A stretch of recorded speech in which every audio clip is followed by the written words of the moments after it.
As a front desk security representative, you'll typically serve as the first point of contact for visitors and employees, as well as the primary security access point to the building. Greet guests with a smile and answer their questions as required.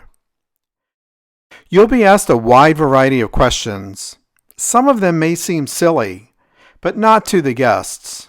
Be respectful of all questions. Avoid personal time on your mobile phone. It's not professional to text friends while working. You may be required to print a custom badge for every visitor, so visitors are easily recognizable.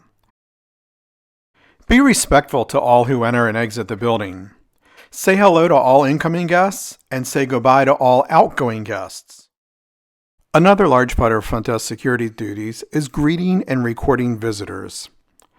Keep a detailed visitors log of everyone. This is typically required and is very helpful in the future if anyone ever needs to go back and research.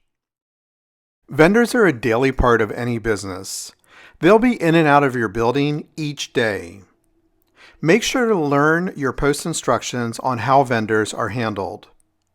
You usually are required to have them sign in and out. It's easy to appear as a delivery person or service repairman with a clipboard and a random uniform. Make sure that you validate all deliveries and services with the appropriate staff before allowing them to enter the building. Accepting mail and courier deliveries and signing for them could be another responsibility of a front desk security officer. When a security officer encounters a suspicious package, it's crucial to follow post instructions specifically to help ensure safety. As a security officer, excellent customer service skills are essential for maintaining a positive and safe environment. Let's recap some of these skills.